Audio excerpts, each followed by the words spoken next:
Welcome back to another video, guys. It's your boy Chalk, and today I just had a shipment come in actually to my house, and I brought it here. I gotta make sure I don't leak anything, but we have a package, and inside this package, well, I don't want to spoil too much. This is going to be my first attempt at an Iwagami aquascape. If you guys don't know what that is, it's basically a aquascape with a bunch of rocks, and like usually it is hairgrass. So like you'll have Elocaris, Viviparas, Busilas, Montevividinis. Okay, I definitely butchered that. We are going to be doing a semi-high-tech aquascape. So in this aquascape, I plan to use, I said I was doing a high-tech tank, and I really wanted to do a high-tech tank, but high-tech tanks are super duper expensive, and for me to do a high-tech tank, it would have to be on a tank that I am A, planning to keep up for a while, B, it has to like be reasonable. Like there's no reason for me to put CO2 and really high maintenance stuff into this 5-gallon portrait when it's not an easy tank to aquascape. It would make much more sense to do a high-tech scape on like a 20-gallon or a 30-gallon or a 40-gallon or something that just looks better. I do plan on doing like a true high-tech aquascape here soon in the future, hopefully. But this tank, I plan on doing semi-high-tech. What do I mean by semi-high-tech? Well, I bought substrate. I have the plants. I have the light, high-tech light, at semi-high-tech. And then for the actual hardscape, I went to the river and I found some river rock, because I wanted to use expensive rock. If you guys know what it's called Hakai stones. They are beautiful, but they are also super duper expensive, and I also have to pay for shipping, and I just don't think it's worth doing an escape that is so limited, for lack of better words. So I just went to the river, I found some rocks that I think could look pretty cool, and I have an idea planned out in my head, so we're gonna see what we can make happen. All right, boys, this is the tank we're working with, and as you can see, it's kind of awkward. Like, it doesn't have that much depth to it. This is all the depth that I can work with, because this is the all-in-one filter right here. It's got, it's not that wide. We're gonna be tested with our aquascaping abilities. And then a lot of you guys might be wondering what I'm going to be using for filtration, because I did say this is going to be a high-tech setup. And, well, high-tech on a budget. What we're working with for filtration is, so in here I have a bag of lava rocks, which is, if you don't know what lava rocks are, they are very porous, so they trap beneficial bacteria. It's basically a cheaper alternative to bio balls. Also in here is some filter media. I have a sponge filter right in there for that intake. And then there is a pump in here, a little heater that is going to go in there as well, which I'll probably shove that all the way down at the bottom. So it'll be pretty nice though. I'll only have what, I'll have 3 cords that I'm gonna have to worry about.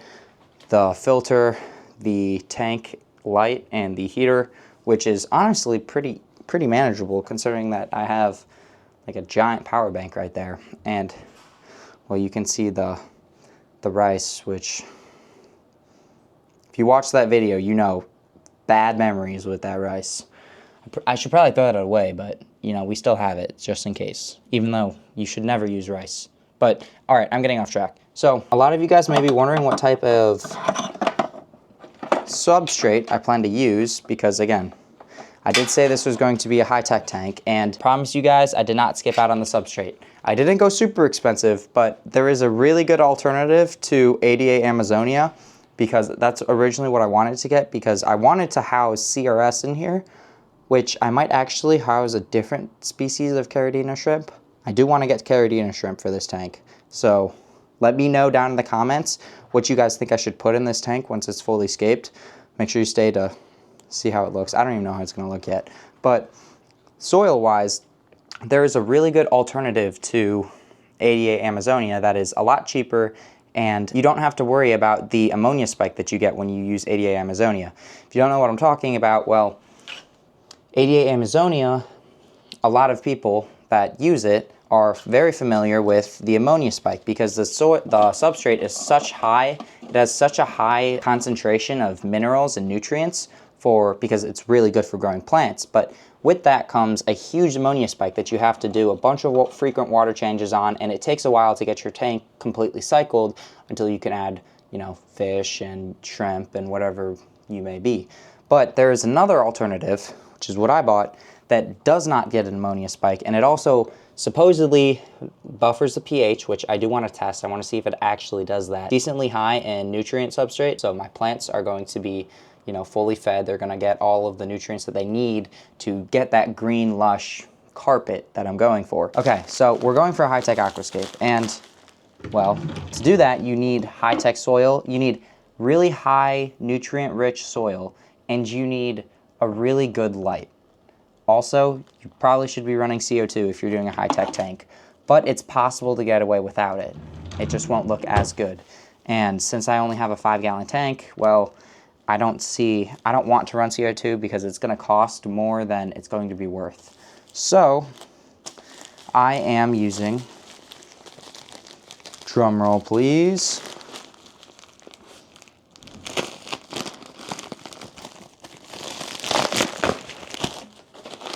UNS Contra Soil, okay? Absolutely beautiful bag right here. I got the fine edition, so if you guys can't really see on camera, but once I put it in, you're gonna be able to see. The soil or the substrate is very fine, so it is perfect for larger plants, and it's also perfect for carpeting plants. I'm actually super excited. This is my first ever high-tech tank design that I've ever done. I've never actually bought really good soil before. So I'm super excited to see how this stuff turns out. I've always just done the Wallstead method, which if you guys know is all you do is you just put in literally dirt, you put in topsoil, you cap it with sand, and well, that's it. That's all you do. And it works really well. As if you guys watch MD Fish Tanks, he does a bunch of stuff like that, so do I, and I absolutely love that method. But I want to have a couple high-tech tanks because I think they're really fun. And, well, as you guys can see right here, fine black. Yeah, I'm super excited to see how this stuff turns out. Again, let me know down in the comments what type of Caridina shrimp I should get for this aquascape, because I was looking at obviously there's the CRS, the most basic ones, but there's something called blue tigers, or they're blue Kongs or something. Dude, they're black and blue. They look insane. All right, boys. It's time to add our substrate. Wait, let me get a cinematic shot of this.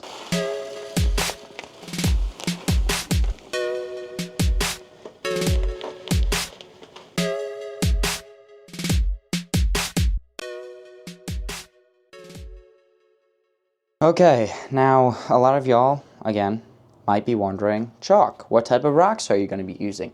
You said you were doing this on a budget. I did say I was doing this on a budget. And I also think that the rock I chose is going to be too big for the budget. This. I wanted to have this rock with this rock, and it looks like they actually look really well together. It looks like this is the end, and it broke. And then I was going to have this little piece for fine detail. And then I was going to have carpeting plants all around it. There's going to be, just imagine this in that tank with hairgrass coming all the way around this, and then I'd have Montevidens. What the hell is even that? I apologize to anybody that is British or Australian or Canadian that are really good at aquascaping. I apologize for messing up the words, but I had a really good scape in mind. Now, I think this rock is just too big for this tank. Look at this. This literally takes up the entire tank. Now, if I did something like this, well, that might work. So it has a lot of character on top, which you guys can see pretty clearly by shining a light.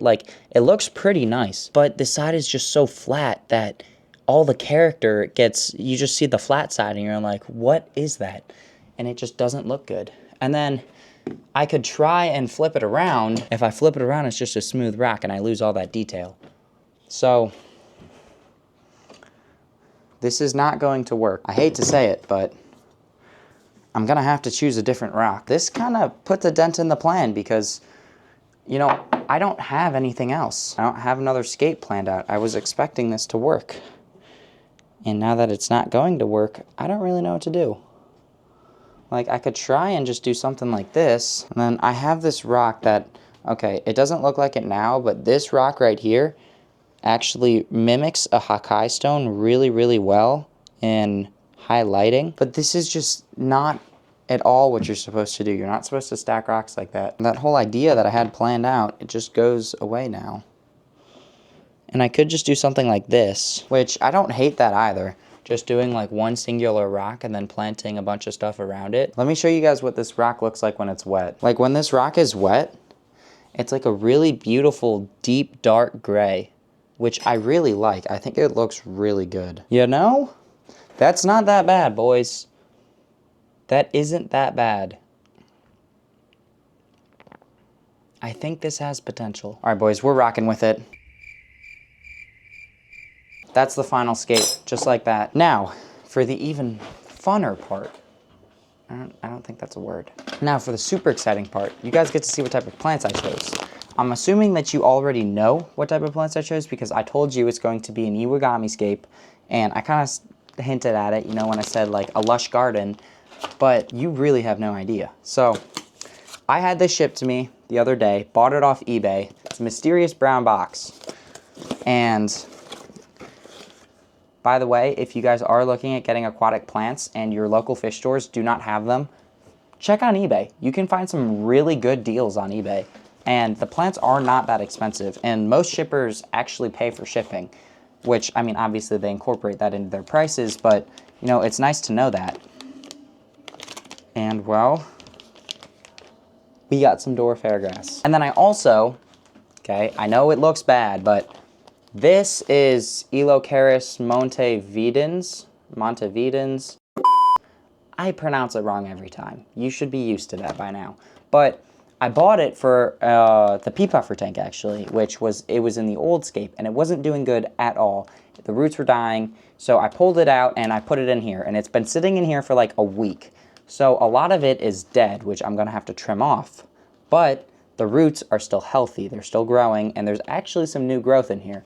So I plan on taking this stuff out, and this is going to be the background. So it's going to be, I'm going to have a bunch of large hair grass in the back, and then it's going to fade into shorter hair grass. I think it's going to look really good. Dude, look at that. That looks like insane. I might have to use this for a thumbnail, because that is just absolutely beautiful.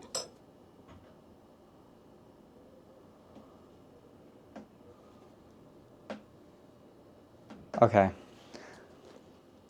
that was really bad. That took a really, I'm probably not even going to use that for the thumbnail. All right, so we have our hair grass. We have more hair grass. It's time to get planting. When you buy your hair grass, it comes in a tissue culture, which is what this is called. And if you guys look at the roots, you can see there's a little gel paste down here. What you're supposed to do is you're supposed to soak this thing in water, rinse it off, the gel will dissolve, and then you're left with all of these little strands, right? This huge clump. You just break it apart, cut it up, and you just plant each little strand individually as its own plant, and that is how you, I mean, it just makes the growth go a lot faster. So I'm just gonna pour some water in here, into this bowl, and then you're just gonna take your culture, get it out of the thing, set it in here, you're just gonna shake it. Eventually, your little gel stuff, well, it's gonna dissolve. It's gonna take a little bit. I think it takes a couple minutes, but eventually that will dissolve, and then you're gonna be left with your clump of hair grass. Ow! Oh my! Oh! Okay, this is kind of sus.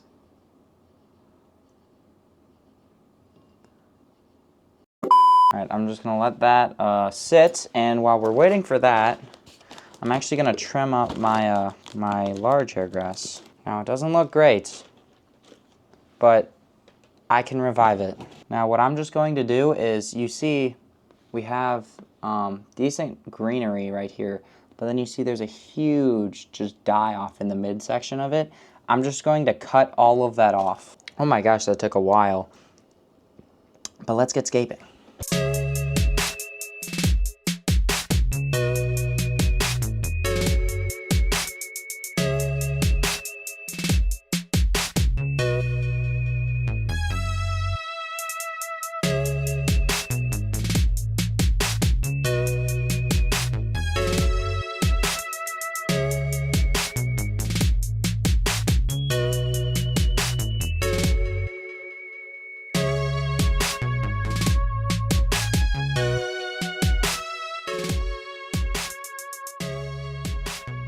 Well, boys, after a grueling 3-hour process, we went through 2 tissue containers, a whole bunch of hair grass,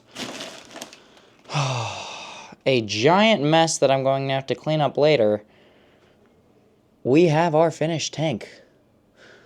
I'm actually really impressed with how it turned out. I think it already looks really good, and once everything grows in, I think it's gonna look really nice. Yo. Oh, shoot. Yeah. What do you think? It's looking pretty good. Thank you. Alrighty, boys, we got positive confirmation from the roommate that it looks good. Let me know down in the comments what you guys think I should get shrimp-wise.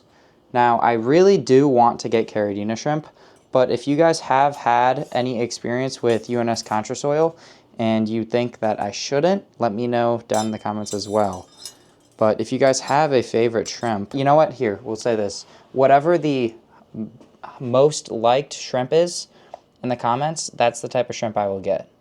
As long as it is like reasonable. Like if the most like shrimp is like brine shrimp, obviously I can't do that. Like if I can buy it and it will live in here, I will get it. Please do not buy anything expensive. Don't say anything super expensive either, because I have never kept Caridina shrimp before in my life. So if y'all go out there and say like some Royal Tiger King Kong type, oh my goodness. Look at that. Absolute beautiful tank. Man, this is gonna look great once everything grows in. As does this rock. Like I said, it's not a Hakai stone, obviously. I think it still looks really good. And then this stuff is all growing around it. And then if I get some shrimp, the shrimp are gonna be on it. I think that's gonna look even better. So yeah, if you enjoyed today's video, guys, make sure you drop a like. Really does help me and support me, and it helps get the video out to more people. If you guys want to see more content like this, I do upload 2 to 3 times a week. So follow me if you guys want to see more. But anywho, yeah, dude, this just looks so good. I'm so happy with this. I can't wait to see how everything grows in. Hopefully everything does grow. If everything dies, I'm going to be pretty pissed because, well, I would have wasted a lot of time and a lot of money on this. But, you know, who knows? Maybe everything grows splendidly and maybe I get a really thick carpet and, you know, that would be amazing. But anyways, thank you for watching. All right, guys, it's been Chalk, and I will see you guys in the next video. Peace.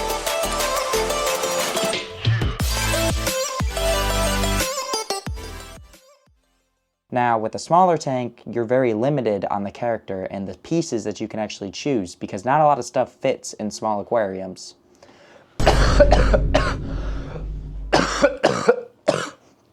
Oh my gosh. I was holding that cough in the entire time I was talking.